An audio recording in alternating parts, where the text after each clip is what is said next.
A very good morning, class. Again, we'll start our class with this pledge. So let us take a pledge with me. I, Kulvindo Kaur, commit to be vigilant and bear in mind at all times the risk to myself and my colleagues from COVID-19. I promise to take all necessary precautions that prevent the spread of this deadly virus.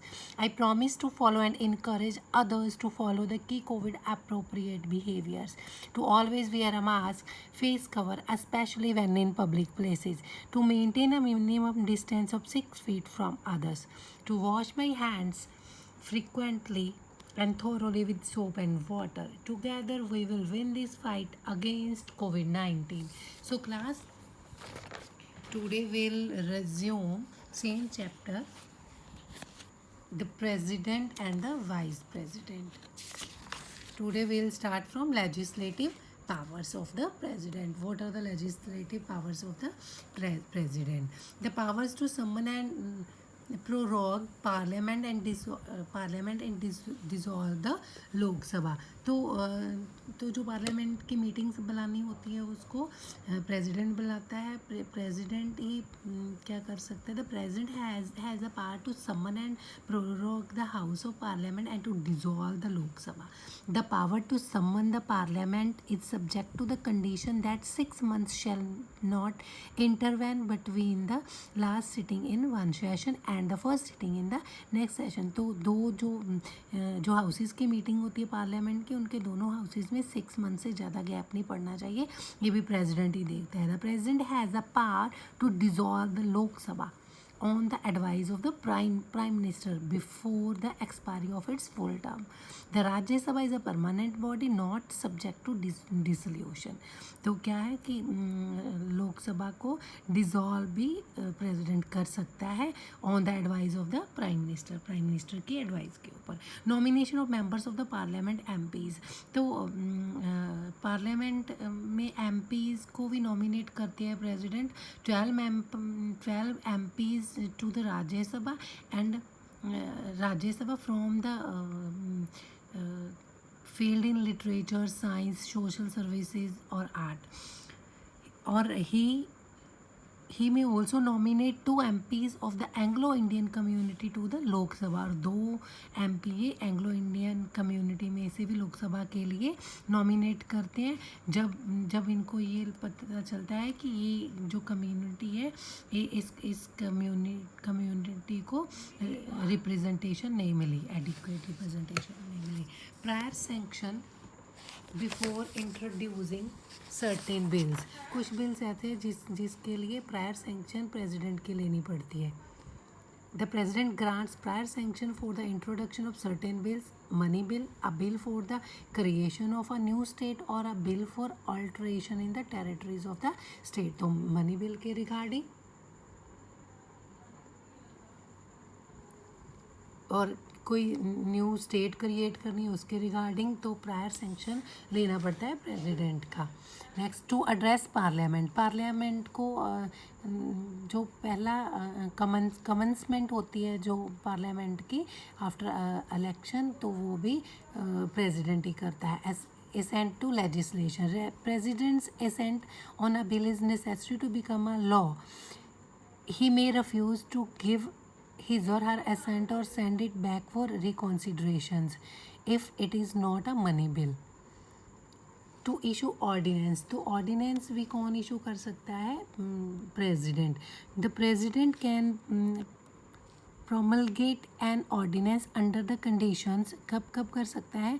Even if one house is in the session, there is no bar to issuing ordinance. When the parliament is not in session, जब parliament session में नहीं होती तो वो ordinance जारी कर सकता है. When the president is satisfied that immediate necessary legislative action is required, जब उनको लगता है कि reaction लेना required है. However, the ordinance has to be placed before the parliament within 6 weeks from its assembly. तो जो ऑर्डिनेंस उन्होंने इशू किया है तो फिर जब दोबारा से पार्लियामेंट का सेशन होता था उस पार्लियामेंट के सेशन में वो ऑर्डिनेंस को प्रेजेंट करना ज़रूरी होता है. अगर वो रिक्वायर्ड हो तो वो लॉ बन जाता है, अदर नहीं तो वो कैंसिल हो जाता है ordinance. Assent to state bills. The state governor may reserve a bill passed by the state legislature for the consideration of the president. So it's another power of the president.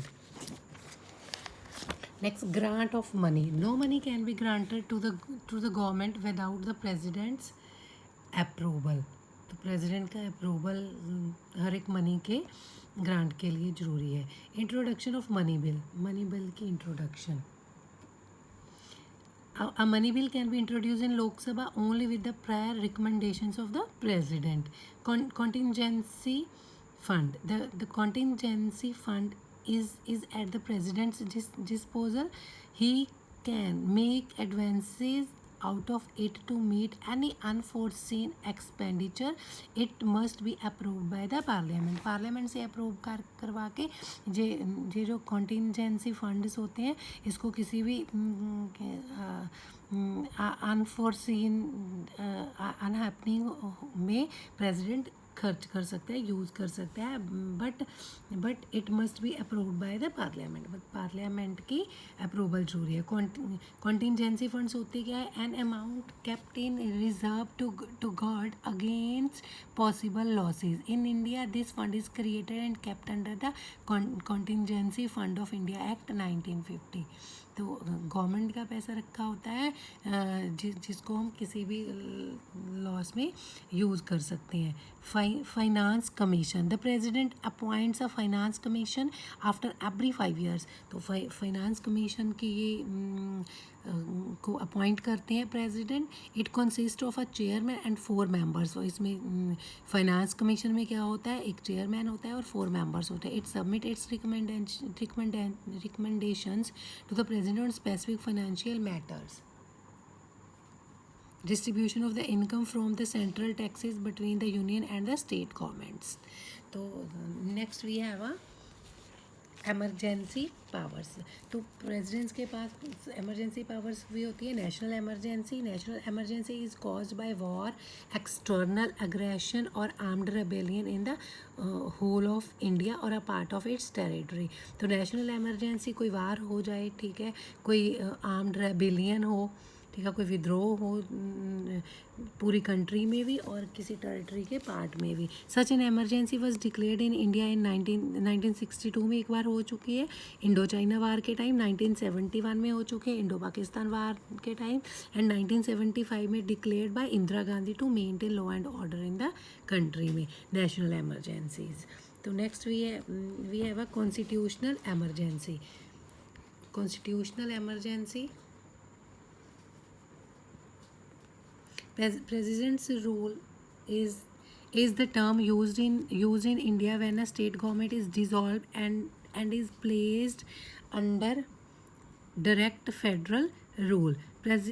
Constitutional emergency में क्या है कि जब कोई state dissolve हो जाती है, ठीक है, स्टेट गवर्नमेंट में कोई प्रॉब्लम हो जाती है तो वो डायरेक्ट फेडरल रूल, तो वो सेंटर के अंडर आ जाती है. President's rule is enabled by article 356 of the constitution of India which gives the central government the authority to dismiss any government state if there has been failure of the constitutional machinery in the state. अगर कोई government अपनी state level पर अच्छा perform नहीं कर पाती तो वो जो प्रेसिडेंट क्या कर सकता है, उसे डिसमिस कर सकता है और सारा सिस्टम जो है वो सेंट्रल गवर्नमेंट के अंडर आ जाता है. Next we have a financial emergency. The president may declare financial emergency under Article 360 of the Constitution when the financial stability or credit of India is threatened. तो जब financially कोई problem आती है तो प्रेसिडेंट जो है वो एज़ पर आर्टिकल 360 तो वो एमरजेंसी फाइनेंशियल एमरजेंसी डिक्लेयर कर सकता है. Next president's discretionary powers.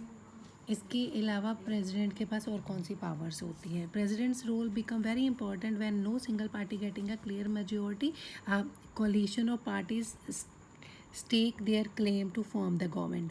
तो जब पार्लियामेंट में कोई भी एक पार्टी विनिंग नहीं होती, मेजोरिटी वोट नहीं ले पाती, तो इस टाइम पार्लियामेंट में गवर्नमेंट बनाने के लिए प्रेसिडेंट का रोल बहुत अहम हो जाता है। द प्रेसिडेंट्स रोल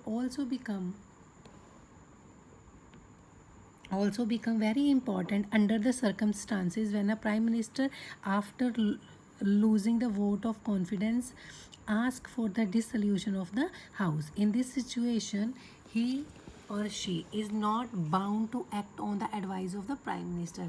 जब क्या होता है पार्लियामेंट में वोट ऑफ कॉन्फिडेंस लूज़ हो जाता है, हमने प्रीवियस चैप्टर में पढ़ा था ना, वोट ऑफ कॉन्फिडेंस लूज़ हो जाना, कि जब सारे मिनिस्टर मेजोरिटी नहीं चाहती कि पार्लियामेंट काम करे, पार्लियामेंट के फेवर में नहीं रहती दोनों, तो उसको क्या बोलते हैं, वोट ऑफ कॉन्फिडेंस। जब लूज़ हो जाए तब भी जो प्रेसिडेंट है वो इस केस में वो बाउंड नहीं होता कि वो एडवाइस ले प्राइम मिनिस्टर के, इस टाइम में वो अपने उसके पास स्पेशल अथॉरिटी हो जाती है। The president holds a position of authority and dignity which implies a certain amount of influence and discretion of the president. तो प्रेसिडेंट की पोजीशन अथॉरिटी एंड डिग्निटी वाली पोजीशन है। Next, all these shows that the president can play a definite role as the guardian of the constitution. She is certainly not just a glorified non-entity nor only a rubber stamp. A strong president elected with the support of multi-parties at the center and in the state can assert and play her part judicially as a guardian of the constitution and as a servant of the people. He is a national role model and a great motivator. So next we have the vice president. The vice president क्या है, qualifications vice president के लिए he or she must be a citizen of India, must not be a less than 35 years of age, must be qualified for election as member of the राज्य सभा के लिए qualified होना चाहिए, should not hold any office of profit under center and state government, should not be a proclaimed offender, should not be a unsound mind. तो mentally set होना चाहिए, उसके ऊपर कोई महादोष ना लगा हो, ठीक है, तो वो कोई सेंटर या स्टेट में जॉब ना करता हो। These were the qualifications for a vice president. Term of office क्या है वाइस प्रेसिडेंट की, a 5-year tenure of office unless earlier vacated by resigning in writing to the president. However, he or she continues in office until his her successor joins the office. 5 year की tenure होती है इनकी, और ये जब तक next election नहीं हो जाती, नेक्स्ट सक्सेसर इनका वाइस प्रेसिडेंट नहीं आ जाता, तब तक ये अपने ऑफिस में अपनी पोस्ट के ऊपर बरकरार रहते हैं।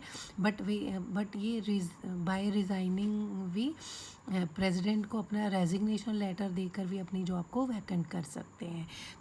So our chapter is only up to this much. With this goodbye to all of you.